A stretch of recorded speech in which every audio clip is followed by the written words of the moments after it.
So the topic for today is how to migrate Windows workloads to Google Cloud.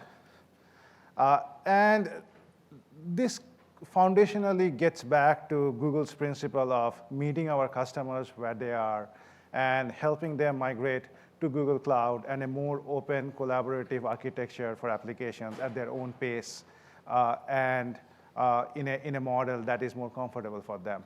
Some of that is around rebuilding your applications, but a lot of that is also around lifting and shifting of your enterprise applications onto GCP or writing new .NET applications, and that's the strategy behind making sure Windows is a tier 1 platform, a first-class platform for running Windows workloads on GCP. We have been at it for a few years now. We started in 2015 where we launched our first Windows Server offerings on GCP, and since then we have been pretty hard at work adding additional capabilities like SQL Server support, HA support, various types of clustering and failover support, as well as toolings around .NET and PowerShell for making GCP a great platform for us. And today, my colleague Simon and I'm Souvik. I'm part of the product management team, and Simon is part of the engineering team. We are going to spend a bit of time kind of walking through the migration journey for Windows workloads to GCP and announce a few new products and offerings that I believe will be super, super interesting to many of you in the room.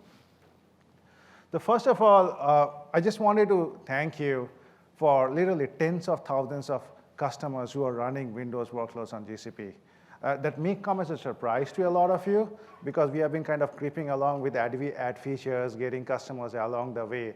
I can happily say that the number of customers who is running Windows workloads on GCP is actually really significant. So if any of you are kind of hesitant and not sure if you are going to take the first step because there is not too many customers on the GCP on Windows, that should definitely not be a concern anymore, right? And the conversation here more about how to get there and the details of the navigation process more so than if. So when we go out and talk to these tens of thousands of customers or representative of them, like many of you here, why are they running Windows on GCP? Couple of points come out loud and clear. So the number one point that comes out loud and clear is our Google's position on being open. We are not a vendor who wants to lock you into proprietary technology or proprietary platform. We are open, right? And I think a lot of you have this vision of running your applications in an open and dynamic cloud where you can migrate across various public cloud platforms as well as on-premises. And that's some of the announcements that have been made this week. The second is the Google did everything. We have amazing infrastructure, network, security, efficiency, et cetera, and all of those capabilities apply to Windows workloads as well. We are not going to touch on them too much because this is a pretty big topic. Windows is a pretty big topic, but those play a big role. The third thing that we hear is that Windows is a big part of any enterprise data center or a workload. So as customers move, as you move many of your workloads, the Windows dependency components need to be supported well, and that makes up a significant percentage of the workloads. And the last one that comes across pretty frequently also is the data gravity and integration with Google applications. If many of our customers have very significant amount of data on GCP, as well as they're building newer applications with .NET, .NET Core, and other languages on GCP, and if there is a Windows platform dependency, running them on GCP just makes it much more easier, simpler, secure than running it outside. So the question then becomes, how do we get there? What is the journey, right? And having kind of observed this across many customers, this is kind of the simple pattern that we see again and again. The journey starts with, hey, I really don't know what to start, and they go through an assessment planning and a migration phase. Then they kind of think about how do you operate large complex Windows environments on GCP, And then there's simultaneously with that, or subsequent to that, there's a phase of how do we actually modernize our Windows applications on GCP. And we're going to touch on them, all of these topics today. And it's a pretty broad span of activities, and we want to actually demo a few things. So we would not necessarily have time to get into the details of many of these components, but there are a number of individual sessions that have already happened or happening in the next 2 days to talk about these in details. So these are some of the key questions that we hear from our customers as they get started on migrating their Windows components or applications to GCP. The first one is, how do I start? The next big thing that is very Windows specific is, how does the licensing thing play out? Do I have to rebuy all my Microsoft licenses on GCP? And lastly, what exact technologies do we use for migrating the VMs? And how do I test and make sure everything is working together? And let's touch on those questions. But before getting into the details and just given the scope of the information, I just wanted to highlight this Migration Center website, which is at cloud.google.com/migrate, is the single place for accessing all the information regarding migration. And you can access it at any point of time to get additional information about our products, our partners' products, our service integrator partners' products, and offerings, so on and so forth. So the first phase of the journey starts with discovery, assessment, and planning. And what we have done here is that we have closely partnered with a large number of ISV vendors like Cloud Physics, Stratajum, Risk Networks, Cloud MIs, who have built tools to discover environment and help in the planning process. And many of these tools are free for customers migrating to GCP. It's not free for everybody, but what we have done is structured the agreement that if you want to use any of these tools, just reach out to us, and you can have pretty much unlimited usage of many of these tools as you migrate migrate to GCP for Windows and other workloads. And what these tools does is that it kind of gets you an understanding in a very non-intrusive way, a map of all the applications running in your data center. There's a couple of sample outputs. Many of these vendors are there in our show floor. You can see a demo. You can also see a demo in the infrastructure upgrade pavilion in the show floor. But it kind of lays out that what are the critical applications, what are the dependencies, what are the, if I move this workload, what other workloads get touched, and so on and so forth. And one of the things that we see a lot of our customers doing is trying to identify those workloads that are not highly interlinked, not highly critical to get started, and then move on to more and more complex workloads to migrate to the cloud. Ideal examples of workloads would include things like test and dev environments or pre-production environments and other things to kind of try out how this thing works out. The other impressive thing that we have, these vendors, ISV vendors have done working in close collaboration with us, is that it actually provides you very clear TCO outputs of how these tools kind of, as you migrate to the cloud, how does this thing play out from a financial perspective, right? So you can do a cost-benefit analysis versus doing nothing versus moving to us. And while talking about the cost-benefit analysis and financials, one of the biggest things that are hindering or is a concern for a lot of customers migrating Windows work to the cloud is the licensing component of it. And I just want to spend 1 or 2 minutes just talking about that in a little bit of details. The first thing to remember is that if you are a Microsoft Enterprise Agreement customer, there are 2 primary tenets that applies to license compliance. Number 1 is that the licenses that you bought from Microsoft using enterprise agreements, they need to be used in an infrastructure that is dedicated to you. And the next one is, even when you are using, let's say, Windows Server licenses in an infrastructure that is meant for you, you cannot move those licenses around multiple servers in any time less than 90 days. So what that means is that for many public cloud, the way it is architected, we create large pools of physical infrastructure and move VMs around. And a lot of times the VMs are moved around even for upgrading the underlying physical infrastructure, even if the certain hosts are dedicated to you. So it's not Google specific. For a lot of, pretty much all of the public cloud vendors, what it means is that you have to, till now, buy something called a SPLA license for running Windows on public cloud systems. And SPLA is amazing for very specific workloads. Like, for example, and SPLA is basically Windows licenses or other Microsoft license you can buy by the second.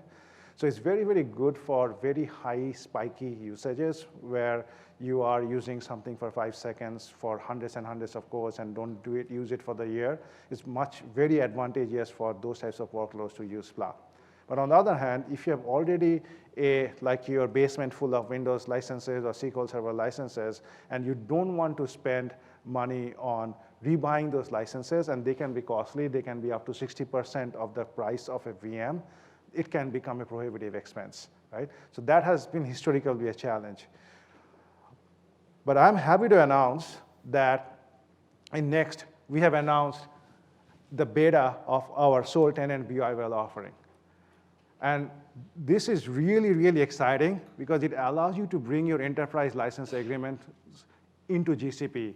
So what it basically means is that you do not have to spend a huge amount of dollars buying SPLA licenses. If you have enterprise agreement licenses for Windows Server, SQL Server, you can dump them on GCP, run them on the sole tenant nodes, and not only do you get benefit of the licensing, it also has a lot of the inbuilt reporting that in case you get audited by Microsoft, you can leverage these reports for compliance purposes.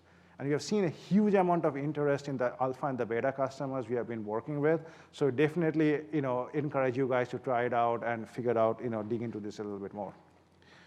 And closely associated with licensing costs, it's not necessarily just the BYOL. The Google Cloud Platform itself has a large number of primitives that helps you optimize licensing and infrastructure costs. For example, things like per second billing, custom VM sizes, preemptible VMs, right-sizing recommendations so that you are not using extra cores, which usually translate to extra licensing costs. So altogether creates a very a significant difference between what you may have spent on licensing before to move to public cloud than doing with us now. So definitely, we are very excited, and we expect a lot of customer adoption and excitement around that. Once you have figured out the licensing and how to migrate, the next big thing is how do we actually do the migration? I will hand it over to my colleague, Simon, to kind of walk through a quick demo of the. Thank you, Souvik. So with Velostrata, it actually makes it very, very easy to migrate your VM running on premises all the way to Google Cloud. When you use Velostrata, you can basically take your applications which are up and running with Windows or with Linux as well, without installing anything on the VM, without changing your source code, basically just taking over those VMs all the way into the cloud. Now, the solution allows you to do easy testing, easy rolling back. If you move the VMs into the cloud and then you decide to move them back, you can do that too. Also, if you have waves of machines, for example, cluster that is multiple VMs working with each other with dependencies, you can use the feature called runbook automation, which allows you to move all those VMs together such that the dependencies will be preserved. I'm going to show you a small demo. All right, thank you. So what we have here is the vSphere web client, and I have a VMware data center with multiple VMs, in this case, 2 Windows VMs. What I'm doing here in one of those VMs is running regular legacy .NET Framework application. It is hosted on IaaS. And just to show you what that is, it's an open source tool called ORCAD for content management. It's currently running on premises, and we'll try to move this application all the way into the cloud. So I'm already have all the setup baked in, so all we need to do is going into this Velostrata operations tab, which you need to install as part of your vSphere web client. And then we have this option of migrate. What it does, it opens up a wizard which we need to fill up to say how is this VM going to be named once it's ported over to Google Cloud. And then what is the VM configuration in terms of CPU and RAM. The storage policy, how we are going to handle all the writes.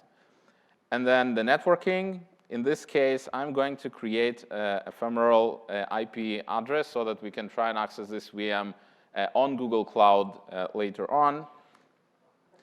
And then I'm basically going to run this operation. Now, this operation can take about 10 minutes to complete.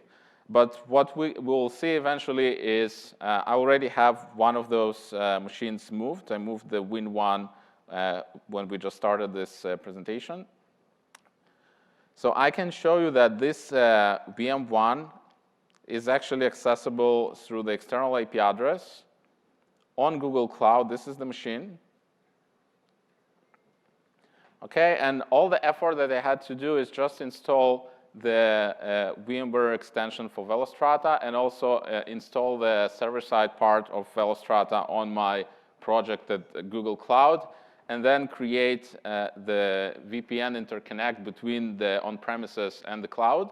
I did all this setup ahead of time, but basically once you get this setup up and running, and we have everything documented on cloud.google.com, you can migrate your VMs for free without changing anything in the source code, or even without the VM being aware of the fact that it's moving. Moreover, there is no downtime that's caused by the fact that you migrate those VMs. So it's a really powerful solution that you can use even today if you want to migrate your Windows VMs onto Google Cloud. So let's switch back to Souvik. Thanks, Simon. And this is pretty awesome. And by the way, just to highlight, you can see the GCP is automatically recommending how you can optimize VM sizes to save certain amount of dollars. And all of those numbers are probably going to be double because it's going to also save Windows licensing costs as you go through this phase. Just wanted to highlight. Switch back to the slides, please. OK. So the next phase of the journey, now that we have landed your existing VMs on GCP, is how do we operate and manage this environment on a day-to-day basis. And over here, some of the key questions we hear is, how do I deploy new VMs or apps on GCP? Is it secure? How is the performance? How do I manage my application? Do I have to do all the stuff that I was doing in the data center on GCP, or there's a better way of achieving the same thing, and so on and so forth? And a couple of points in that direction.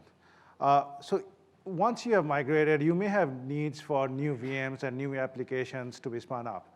And what you will see at GCP is that we have a very, very large library of pre-engineered, pre-tested, pre-optimized Google Windows images that you can spin up whenever you want with integrated licensing and all this management tied into GCP.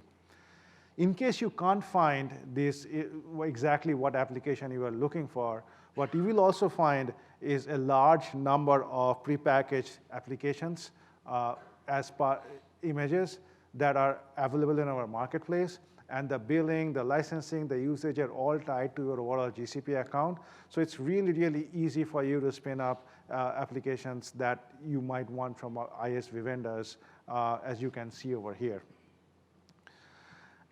I know many of you have much more strict and stringent security requirements. I just wanted to highlight that all of these VMs from us or from our marketplace can actually be run on our shielded VMs, which makes them even more secure to run your workloads for Windows on GCP. And this is in addition to all these other great security features we have already tied into GCP. The other thing that I want to also highlight over here is our huge differentiator from an operational uptime perspective, which is live migration. So whenever we have to make infrastructure firmware updates to our underlying public cloud platform, using live migration technology, we make sure that none of your workloads get impacted and there is continuity in operation. So if you're worried about, hey, I'm going to start running my Windows applications here, does it, is it reliable? Are we going to suffer downtime? The answer is that you can be completely comfortable. We got you covered. We have live migration and many other technologies too, which applies for Windows as well as any other workloads to provide higher uptime. So I'm also pleased to announce a number of new additional services as promised. We are working on this GCP patch and config management. The purpose of this is to make sure that when you are running all these Windows VMs, as well as Linux and other VMs, you do not have to manually keep on patching and extending your on-prem applications to GCP. This is a very simple click-through console integrated into the GCP console, which allows you to understand how many of your VMs that are running are at a certain patch level, such a config level based on best practices, and if they are not at par, you can set policies to either upgrade them or take additional steps. You can also drive policies saying that all the VMs running in this project needs to have these configurations because that's what you mandate, that's what is secure, and that's how you kind of enforce standardization across your fleet of VMs. If we detect any of these VMs do not comply with these policies, you can trigger actions, including highlighting them in a report and other things, so that it makes it much, much easier for you to manage these large fleets of VMs right from the console without having to use third-party tools or extending on-prem tools. And we are looking for alpha partners to test this out. We expect to get this out sometime before the end of the year, and my colleague Ravi here just feel free to stop by and ask him for additional details. Also very, very excited to announce our managed SQL offering on GCP. So we already had a large number of standardized SQL images that are optimized for GCP you could spin up. But one of the things that we heard repeatedly from our customers is, hey, I have a 1,000, 2,000, 3,000 instances of SQL. I really don't want to manage that once that our GCP. You guys should be doing more of that so that I can focus more of my efforts on higher order business value generating problems. And that's what we have.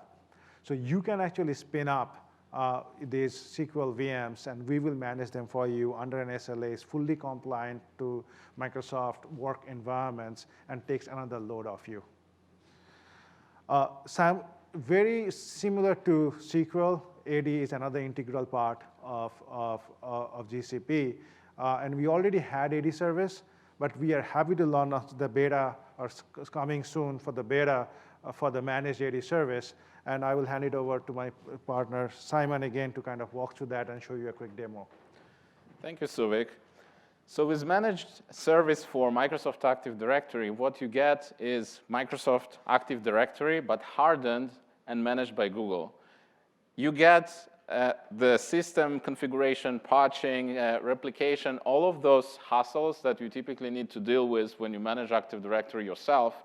You get that all offset and taken care of by Google operations team and our service that we just announced recently. And the beta of Microsoft Active Directory managed by Google is going to be announced very, very soon. So look out for that. If you want to join the alpha and express more interest, there is a link on the slides that you can join and get some more details. You can extend your existing Active Directory from on-premises all the way to Google Cloud and manage the identities in a unified way using this offering. I want to show you a small demo of that. What you see here is our Cloud console, and on the Security tab, there is a new option called Manage Microsoft AD. This is where you can create your own Microsoft Active Directory domain. So all I need to do is just going into the Create AD domain and add some name, networking settings, and which region I want to deploy this Active Directory setup. And then I can also name the admin user. This admin user is what you get so that you can manage all your identities using that user. You can also delegate starting from this user to other users that you might create. Basically, you can use the same familiar Active Directory tools like Active Directory users and computers to manage all your Active Directory needs. But this user is going to be your gateway into the managed Active Directory, and you will get full control of all the users, computers, and other Active Directory objects that you might create. Once I hit create here, it's going to take about 40 minutes to create, so I already have a few domains out there. Once I create this domain, you can be sure that it's all managed by Google. There are multiple domain controller instances that we spin up so that it's good for redundancy and for overall health of your Active Directory setup. All right. Thank you, Simon. OK. So now that we have covered the assets, plan, and migrate, and the operate, let's talk a little bit about modernization, because that's, I believe, where all of us wants to be, just a question of when and how, right? So for modernizing Windows applications on GCP or .NET applications on GCP, so we provide a number of instruments. We provide containers on GCP that kind of helps you streamline the operations, and there have been multiple sessions around that at Next. We provide .NET client libraries for all GCP APIs. So if you are a .NET developer or your clients are .NET developers, you can rest assured that even if they can build in a language that's they're comfortable with and run those applications seamlessly on GCP, and in a lot of cases, even if they're not running on GCP, you can still access these APIs from on-premises or other clouds. It's tightly integrated with the Visual Studio. So once again, making sure that the developer experience is seamless as they migrate from other cloud platforms to GCP. And the last one is we have invested a lot in making sure our stack driver technologies are integrated into the .NET platform. So you have much more visibility into what's going on and what's working versus working not on GCP. Now let's talk about how, OK, so before we get into so at the same, now we're really excited to announce is the availability of, or the coming soon, as in we are working really, really closely with Microsoft on Windows Server container support in GKE. We are really excited because this allows you to provide a seamless operating experience across Linux and Windows containers on GCP and really optimize your operations. And my colleague Venkat here will be around to answer any questions after the session. So now that we have talked about all these instruments that we have at our disposal, let's talk about how you kind of use all of them to modernize your applications. So the first and the easiest case is probably new or existing apps that can be rewritten or you want to rewrite for GCP. And over here, you have GCP.NET APIs, various types of tools. We talked about like the Visual Studio integration and the stack driver to rewrite those applications and run that on App Engine, which is entirely cloud native. You don't have to manage it. You don't have to think about it. It kind of lands magically. But we also know that that's probably going to be a small percentage of the overall application that you manage. So what do you do with them? So there are going to be some applications that you are going to be running on .NET that can be converted to .NET Core applications. And we understand that .NET Core is not really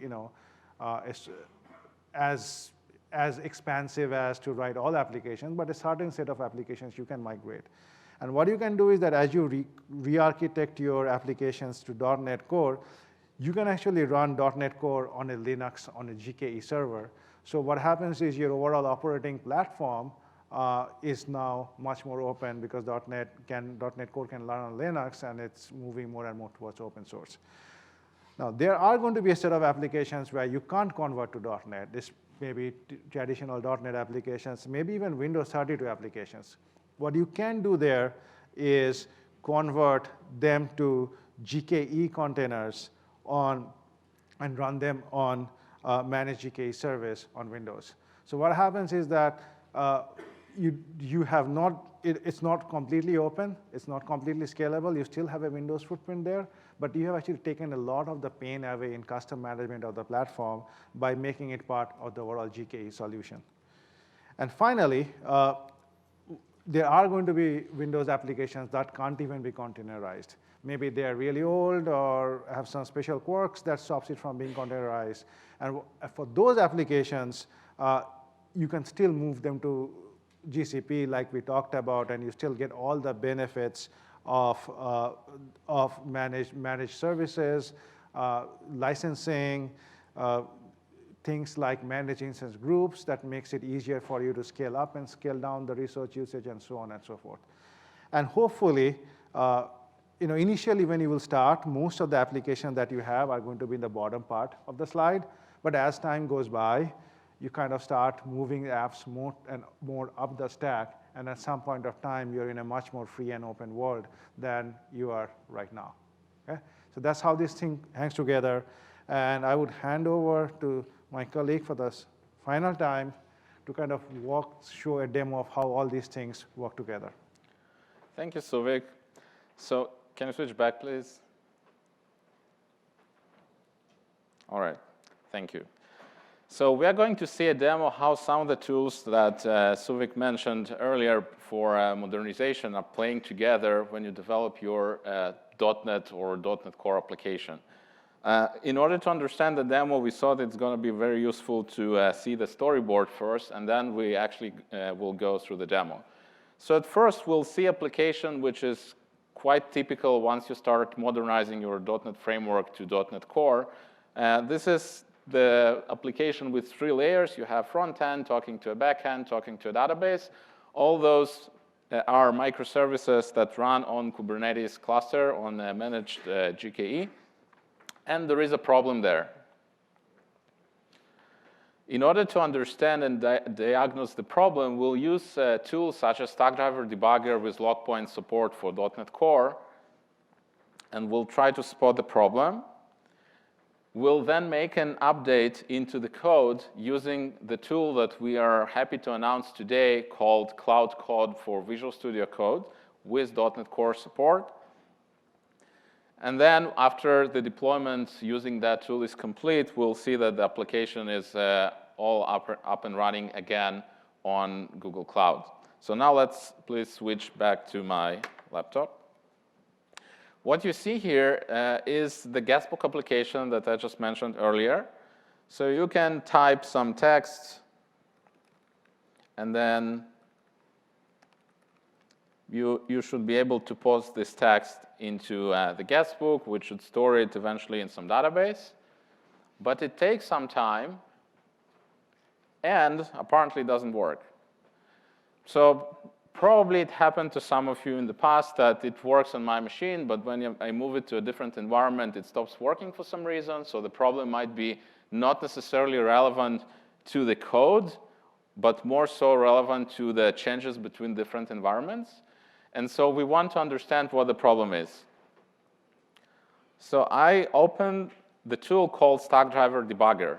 Stackdriver Debugger is a tool that allows you to troubleshoot applications live in production, doing what we call snapshot debugging, as well as attaching log points. I'll talk more about the log points experience. With log points, you can add additional logging statement in already running application without changing its source code, but with adding more context for you to troubleshoot the problem.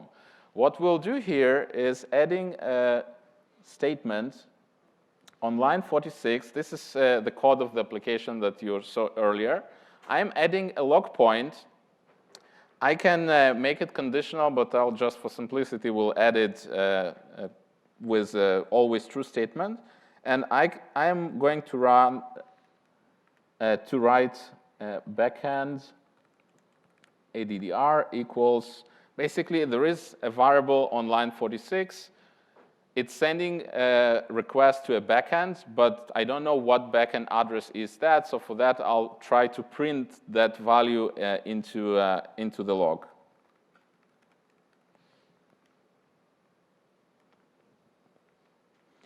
OK, so once we do that, we basically added the log point without changing a code. The way it works is that we, which is Stackdriver in this case, react to callback. So once the code path where we added the log point is being hit, there will be a callback that will send the log message that we just added into Stackdriver logger so that you will be able to see this additional log statement that wasn't there before when you actually deployed the application in the first place. This allows you to troubleshoot applications without the need to redeploy by adding more log statements. It could be very useful because sometimes deployment could be a stressful operation. Also, with some of the safe deployment practices out there, it might take some time to actually roll out the changes that you're making into your application, so this could become very handy.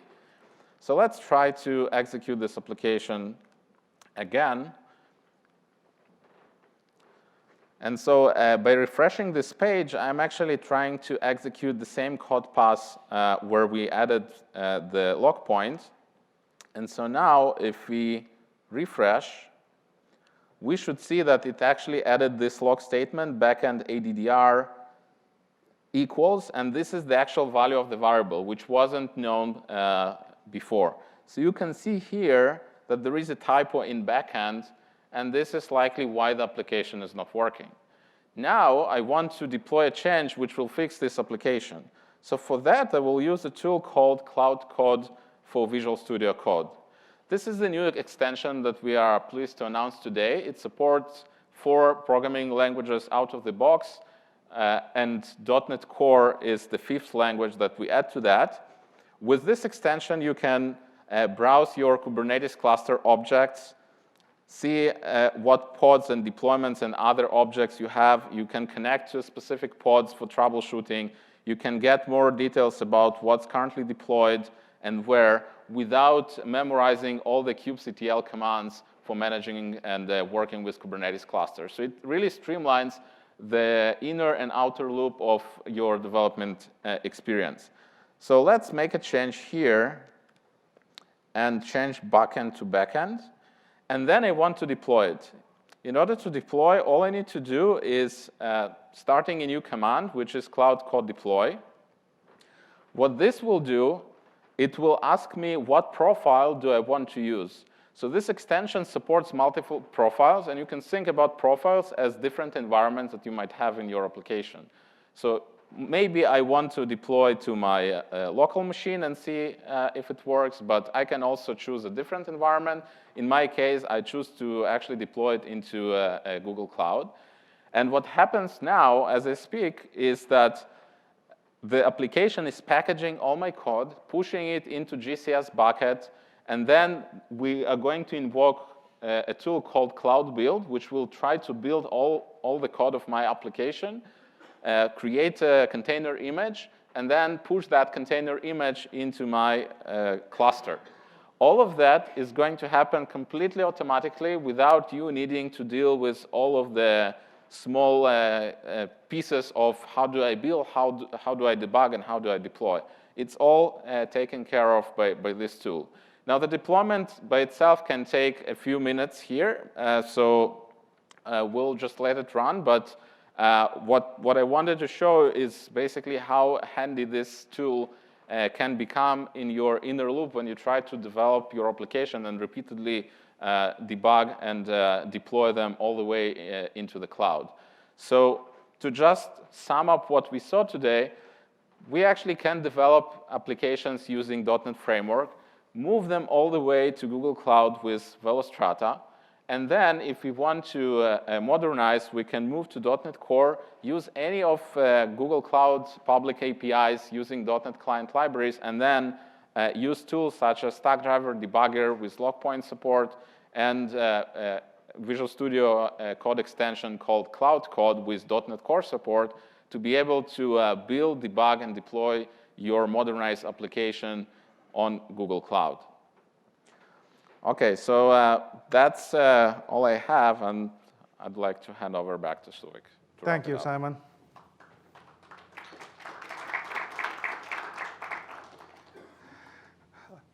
So hopefully, so first, once again, thanking you guys for your trust. Many of our customers and many of you for trusting your Windows workloads to be run on GCP. And as you can see, just this week, there are 6 major announcements on Windows platform where we are going to make it much more robust, easier to manage, easier to scale on GCP. The beta for sole tenant BYOL, massive for traditional Windows workloads from a licensing perspective, cost perspective. Beta of the managed AD service pre-beta. Once again, critical Windows workload. We want to make it easier for you to deploy and manage. Alpha for managed SQL, patch and config management service, Windows for GKE, and .NET Core support for Cloud Code for Visual Studio.